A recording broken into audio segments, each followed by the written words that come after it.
오늘까지 누가복음 13장을 마무리합니다. 그래서 지난주와 같은 본문으로 또 하지만 다른 주제로 묵상하고요. 다음 주부터는 누가복음 14장으로 넘어가도록 하겠습니다. 지난주에 읽었던 말씀이지만 한 번 더 우리 교독하겠습니다. 제가 먼저 33절 읽습니다. 그러나 오늘과 내일과 모레는 내가 갈 길을 가야 하리니 선지자가 예루살렘 밖에서는 죽는 법이 없느니라. 예루살렘아 예루살렘아 선자들을 죽이고 내게 파송된 자들을 돌로 치는 자여, 암탉이 제 새끼를 날개 아래 모음같이 내가 너희의 자녀를 모으려 한 일이 몇 번이냐. 그러나 너희가 원하지 아니하였도다. 함께 있습니다. 보라, 너희 집이 황폐하여 버림받으리라.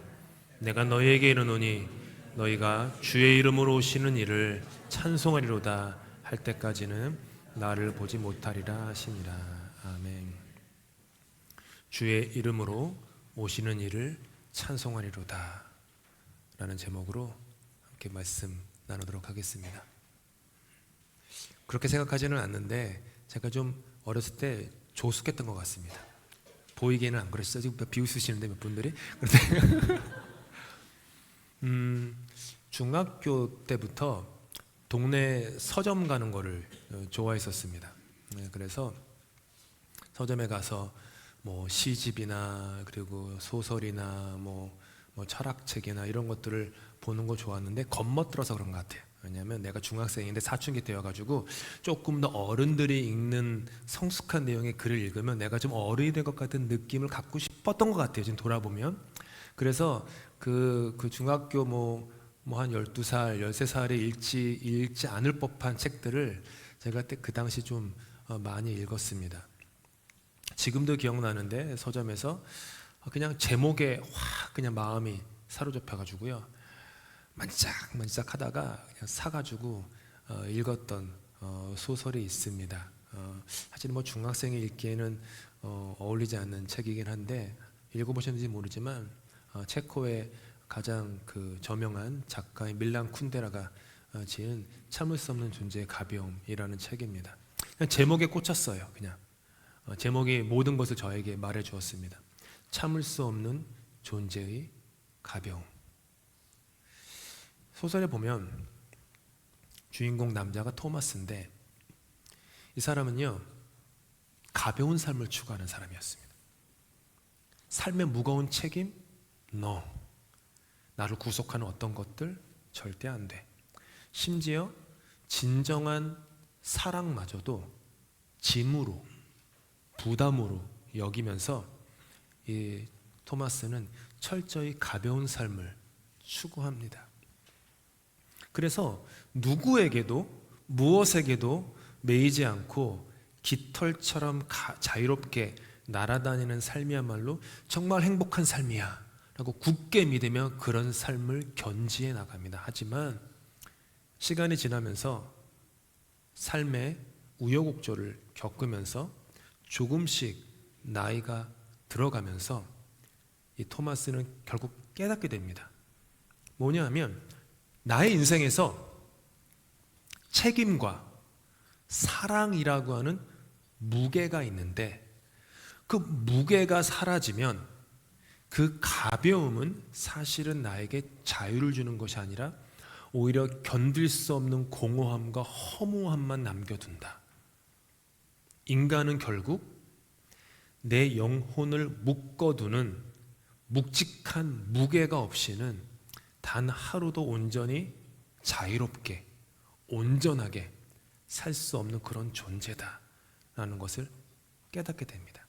그래서 책 제목이 참을 수 없는 존재의 가벼움이에요. 인생 살면서 참을 수 없이 가벼운 존재를 만날 때가 있습니다. 세상 속에서 뉴스를 보거나 뭐 윤리 도덕적으로 깨끗하건 뭐 더럽건 그것과 상관없이 어떤 인생들을 보면 정말 참을 수 없을 정도로 존재가 가볍다. 또 사회의 어떤 현상들을 보면 참을 수 없을 정도로 존재가 가볍다. 그래서 영어 제목이 Unbearable Lightness of Being, 참을 수 없는 존재의 가벼움. 세상은 끊임없이 여러분에게 가벼워지라고 요구합니다. 가벼워지는 게 자유야. 가벼워지는 게 행복이야. 부담, 걱정, 근심 이런 거 없어. 헌신하지 마. 섬김하지 마. 아까 기도할 때도 쓰셨던 인내라고 하는 것. 우리 기독교의 가장 중요한 성품의 덕목 중에 하나인 그 인내. 십자가 바라보시잖아요. 지금 십자가는 지금 앞에 인내라고 써 있어요. 보이지 않는 글씨로 인내. 이거는 낡은 것이다, 거추장스러운 것이다 라고 하면서 벗어버리라고 합니다. 그래서 우리는 상처받지 않기 위해 길을 씁니다. 서로에게 짐이 되지 않기 위해 애를 쓰고요, 그 상대도 나에게 짐이 되기를 원치 않으면서 적당한 거리를 둡니다.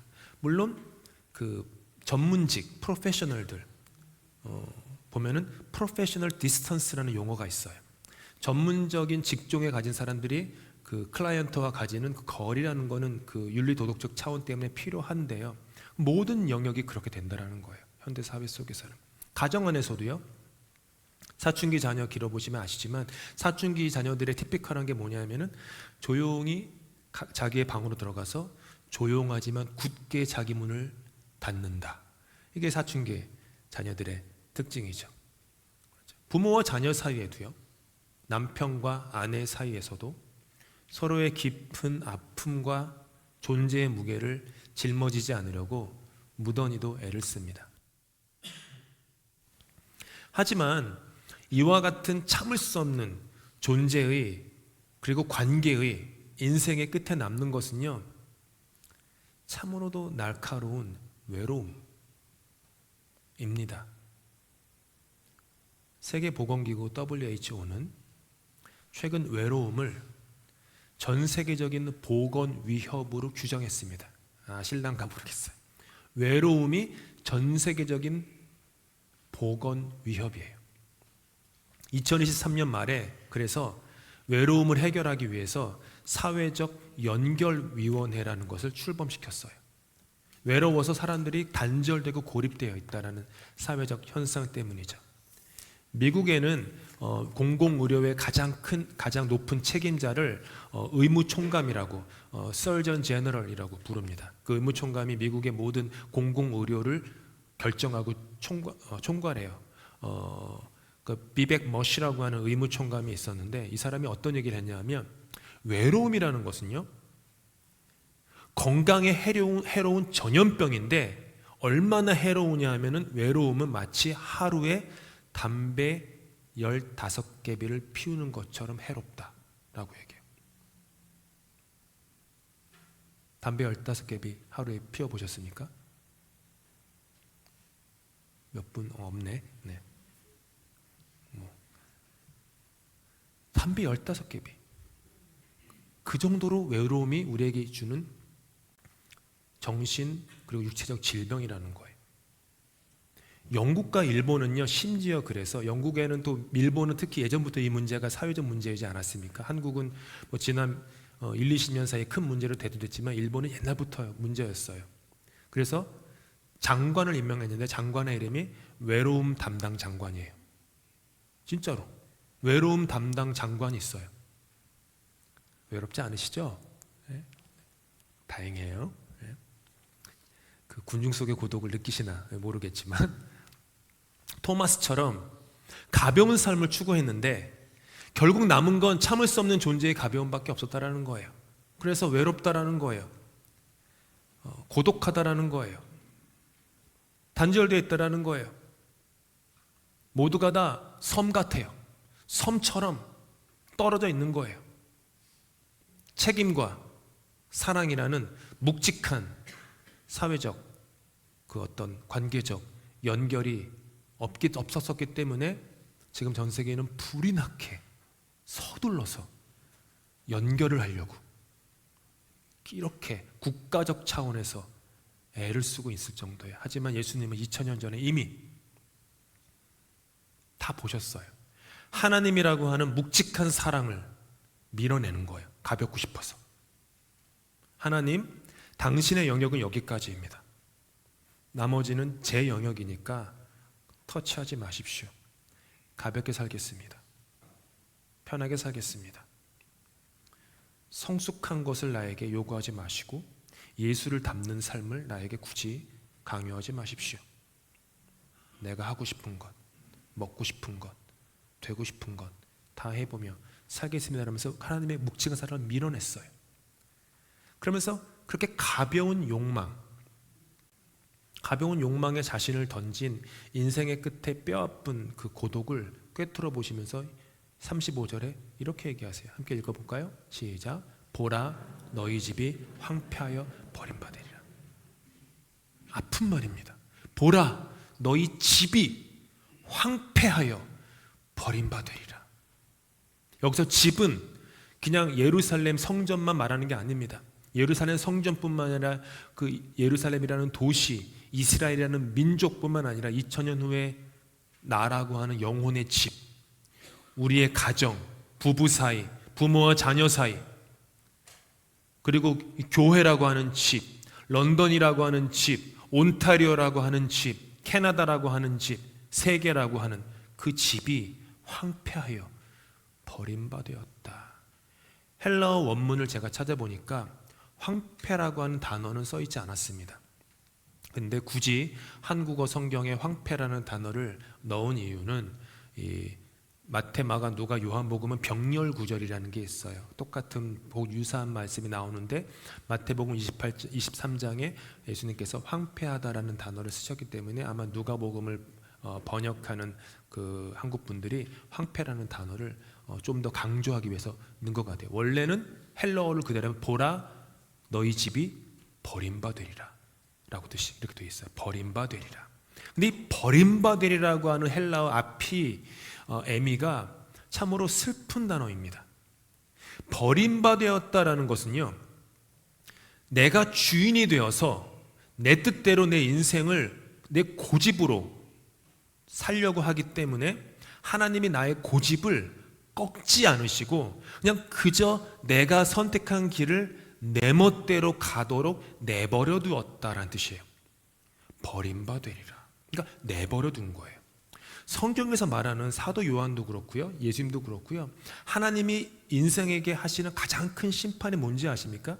갑자기 인생 살다가 죄된 길을 가다가 뭐 교통사고를 당하거나 병이 나거나 관계에 문제가 생겨가지고 아유 주여 잘못했습니다 하면서 돌아오게 하게끔 심판하는 거, 그건 하나님의 심판이 아니에요. 하나님의 심판은 사도 바울을 로마서에서도 분명히 말하지만 하나님이 내버려 두는 거, 그게 하나님의 심판입니다. 네 멋대로 살아봐라. 만약 하나님이 여러분을 성가시게 하고요, 괴롭게 하고요, 고통을 주고요, 인생을 어렵게 하면 기뻐하고 즐거워하십시오. 하나님이 여러분을 내버려 두지 않았다는 겁니다. 그런데 평생을 교회 안 다니고 예수 안 믿고 혹은 교회 다녀도 그냥 종교인으로서 다니고 그냥 무탈하게, 자녀들도 돈도 건강도 무탈하게 그냥 그럭저럭 지나가면요, 그게 꼭 축복이라고 하지 마십시오. 내버려 두시는 걸 수도 있습니다.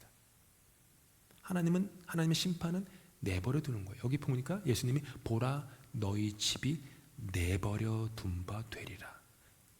너희들 고집대로 뜻대로 하도록 하나님이 손 터셨다. 그게 가장 무거운 심판이었습니다. 이와 관련해서 사무엘상 4장에 보니까 너무나도 슬픈 이름 하나가 등장합니다. 배경을 제가 설명하면 이스라엘이 블레셋과의 전투에서 대패를 합니다.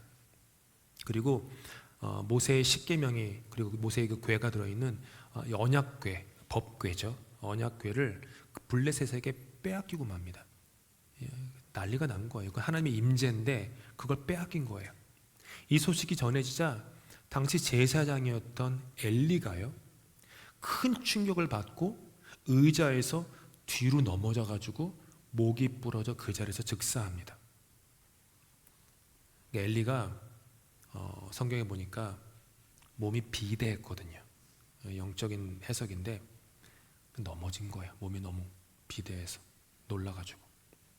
그리고 엘리에게 두 아들이 있었는데 홈리와 비느하스였습니다. 두 아들 역시 블레셋과의 전투에서 전사합니다. 성경에 보면은 엘리가 어떤 사람이냐면 대제사장인데 하나님의 제물과 예물을 짓밟으며 두 아들들을 하나님보다 더 중히 여겨서 성전에서 짓밟은 예물과 제물들로 두 아들들을 살찌웠다라고 성경에 써 있어요. 그의 눈이 어두워졌고 몸은 비대해졌다고 기록되었는데, 이것은 육체만이 아니라 그의 영혼이 영적 어두움과 지방이 영혼에 너무 많이 껴서 타락했다라는 뜻이기도 합니다. 그의 두 아들들이 홈니와 비느하스는 여호와를 알지 못했다. 아버지가 제사장인데 여호와를 알지 못했다. 그냥 알지 못한 게 아니라 알려고 하지 않았다라고 하는 것이고, 제사를 멸시했다라고 기록하고요. 심지어 성전 회막문에서, 그러니까 교회 회막문에서 수종을 두는 여인들과 동침할 정도로 깊은 타락에 빠져 있었다. 다 죽은 거예요, 갑자기. 이때 비느하스의 아내, 즉 엘리의 며느리가 임신 중이었습니다. 시아버지가 죽고 남편이 죽습니다. 하나님의 법궤는 빼앗겼습니다. 이 소식에 충격을 이 여인이 받은 다음에요, 갑자기 진통이 시작된 거예요. 출산날이 한참이나 남았는데. 그래가지고 그만 조산을 하고 맙니다. 죽어가면서 이 엘리의 며느리는 곁에 있는 아들을 이가봇이라고 이름을 짓습니다. 이가봇. 히브리어로 이는요 부정어예요. 가봇은 카보드, 영광. 즉 아들 이름이 영광이 떠났다 라는 뜻으로 이름을 짓습니다. 영광이 떠났다. 슬픈 이름입니다. 한 가정의 슬픈 이름. 여기서 카보드라는 단어가 영광이에요. 영광. 근데 그거 아세요? 영광의 뜻이 원래는 무겁다입니다. 주님께 영광 하면 주님 당신은 무겁습니다. 제게. 주님께 영광을 돌립니다라고 하면 내가 주님을 무겁게 여깁니다 라고 하는 거예요. 즉 하나님의 영광을 뜻하는 카보드는 여러분과 저의 삶을 흔들리지 않게 굳게 붙잡아두는 거룩한 무게중심이라고 하는 거예요. 따라서 이가봇은 내 삶과 가정과 교회와 사회와 국가를 지탱해 주던 하나님의 임재라고 하는 가장 무거운 중심추가 뽑혀 나가버렸다라는 뜻입니다. 그래서 겉보기에는 화려합니다. 하지만 바람에 날리는 겨처럼 한없이 가볍고 헛헛합니다. 이가봇은 바로 이 참을 수 없는 존재의 가벼움을 나타내는 것이죠. 겉으로는 좋아요.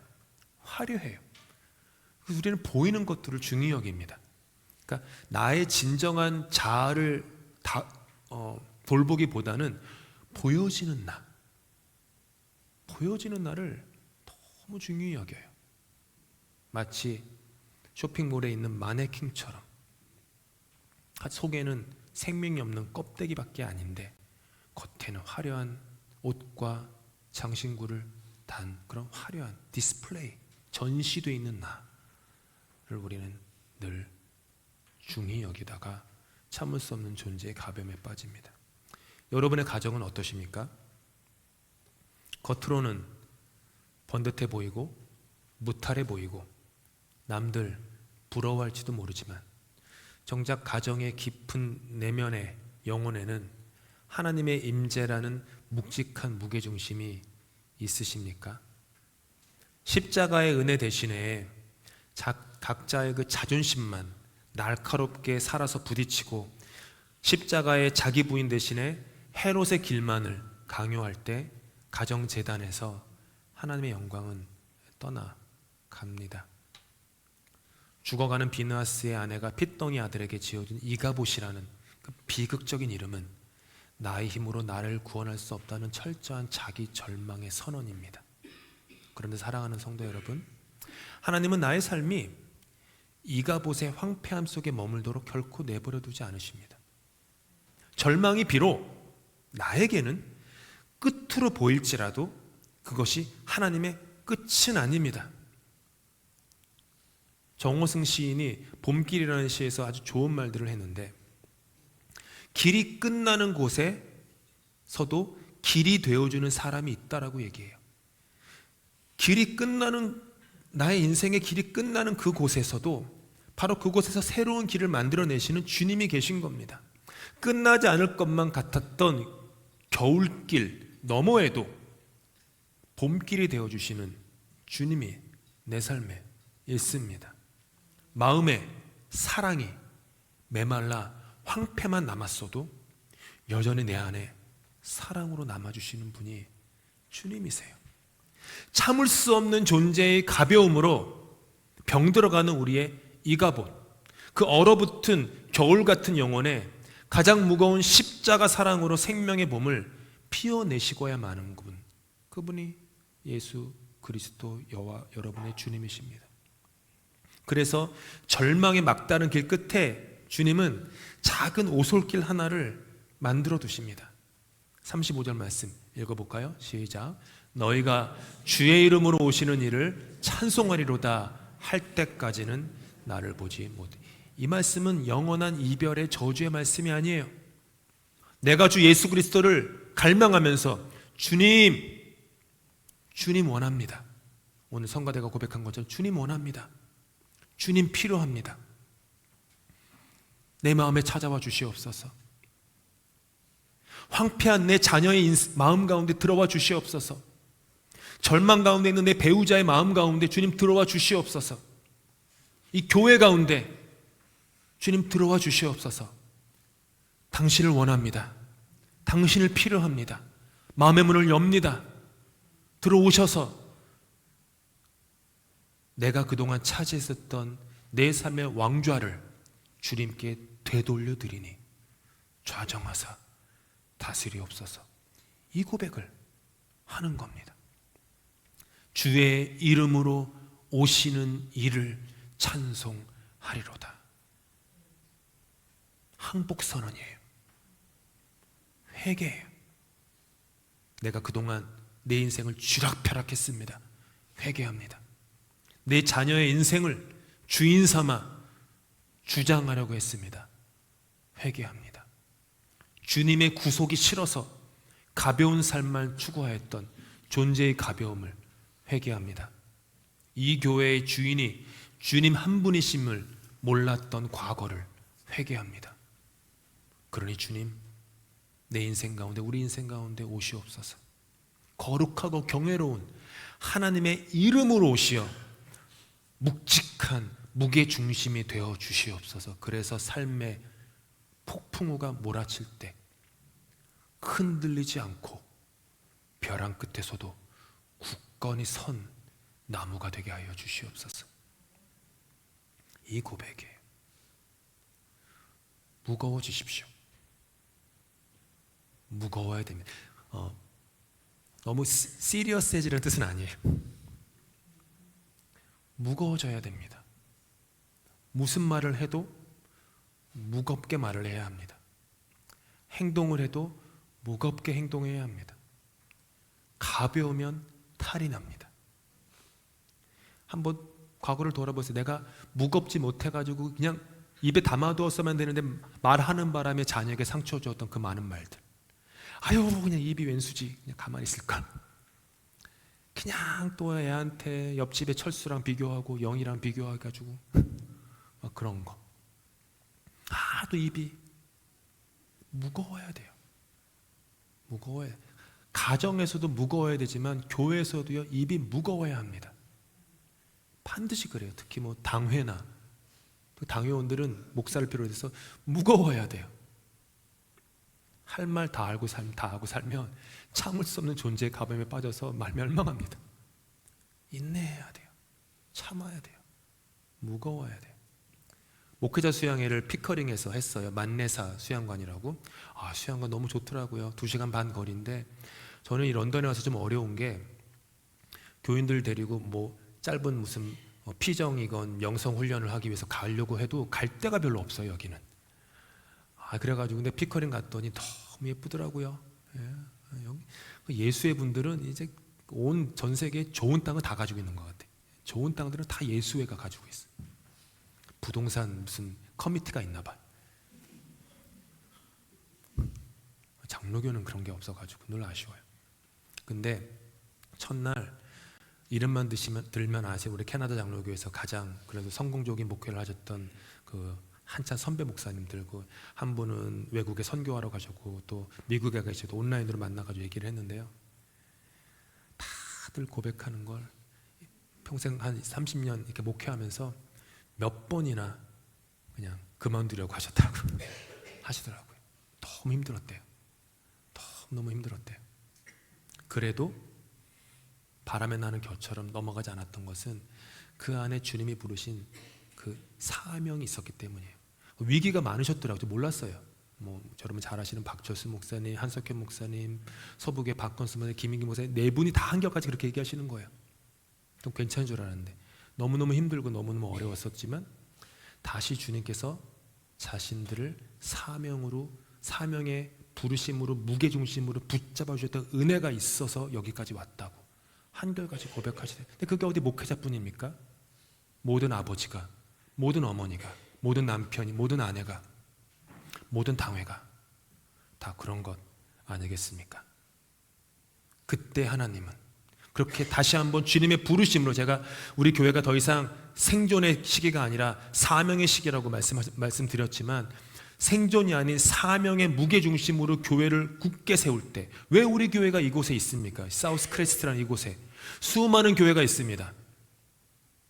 왜 우리 교회여만 하는지에 대한 이유가 있어야 되지 않겠습니까? 사람들이 여기 올 때 이 교회여야만 해. 다른 교회 다 갈 수 있는데, 서양 사람들이 우리 교회 올 때도 수많은 서양 교회들이 있는데 왜 하필 우리 교회야? 사명, 무게중심, 생존이 아니라 사명을 하는 나라의 그 사명, 무게중심. 오늘은 마침 107주년을 맞는 3.1절입니다. 1919년 3월 1일 주권을 빼앗기고 황폐해진 이 땅의 백성들은 특별히 그리스도인들을 중심으로 거리로 뛰쳐나가 대한독립 만세를 외쳤습니다. 그것은 단순한 정치적 외침이 아니었습니다. 억압하는 시대의 어둠을 뚫고 참된 생명과 자유를 되찾겠다는 묵직한 생명의 선언이었습니다.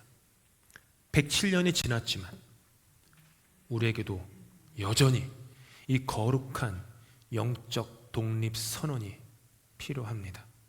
우리를 끝없는 허무와 단절로 몰아넣는 세상의 그 참을 수 없는 존재의 가벼움에 더 이상 끌려다니지 않겠다는 묵직한 영적인 결단이 우리에게 필요합니다. 일제강점기 그 캄캄하고 황폐했던 시절, 조국을 잃은 청년 시인 윤동주는 십자가라는 시에서 이렇게 노래했습니다. 괴로웠던 사나이, 행복한 예수 그리스도에게처럼 십자가가 허락된다면 모가지를 들이우고 꽃처럼 피어나는 피를 어두워가는 하늘 밑에 조용히 흘리겠습니다. 제가 특별히 윤동주 시인의 시를 좋아하지만 제가 서시보다도 전 이 시가 더 좋아요. 십자가는 괴로운 무거움일 것처럼 보이지만 그 길의 끝에는 결국 행복이 있었습니다. 부활이 약속되니까요. 괴로웠던 사나이 예수 그리스도, 하지만 그분은 행복했던 청년이었다 고백합니다. 십자가를 졌지만 모가지를 들이우고 꽃처럼 피어나는 피를 어두워가는 우리 인생 가운데 조용히 흘리신 예수 그리스도이지만 그분의 삶은 행복했다. 그러니 한 번 사는 인생, 모가지를 들이우고 꽃처럼 피어나는 피를 어두워가는 참을 수 없는 존재의 가벼운 하늘 밑에 조용히 흘리는 것도 괜찮습니다.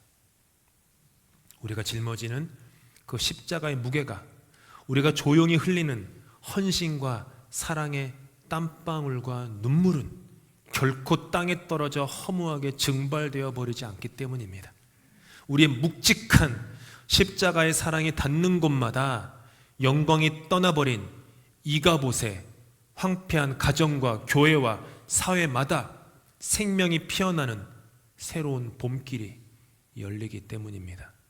그러니 사랑하는 성도 여러분, 주님은 수많은 거저 속에서도 오늘과 내일 묵묵히 당신이 가야 할 십자가의 길을 굳건하게 묵직하게 걸어가셨음을 잊지 마십시오.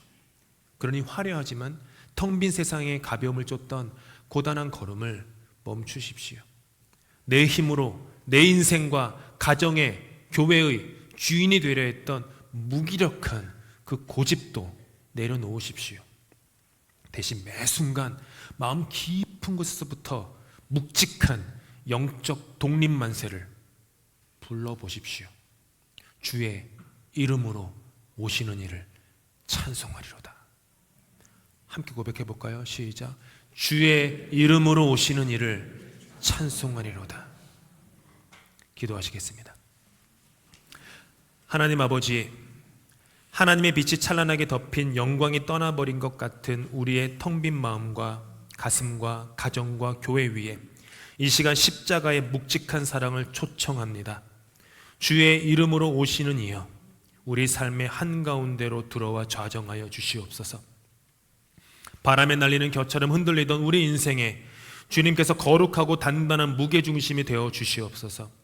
내가 쥐락펴락하려던 무기력한 고집을 내려놓고 이제는 주님께 온전히 내 삶을 내어드리는 참된 기쁨과 자유를 누리게 하여 주시옵소서. 괴로우셨으나 끝내 우리를 살리신 그 행복한 십자가의 길을 우리도 기꺼이 따르기 원합니다. 런던 한인교회 모든 성도들이 가정과 앞으로 세워질 목장 안에서 서로의 묵직한 짐을 기쁨으로 나누어지게 하시고 우리가 흘리는 헌신과 사랑을 통해 껑껑 얼어붙은 이 동토의 세상 속에 생명이 피어나는 봄길을 열어가는 은혜의 통로가 되게 하여 주시옵소서. 우리를 결코 포기하지 않으시고 끝내 되살려내시는 예수 그리스도의 이름으로 기도합니다. 아멘.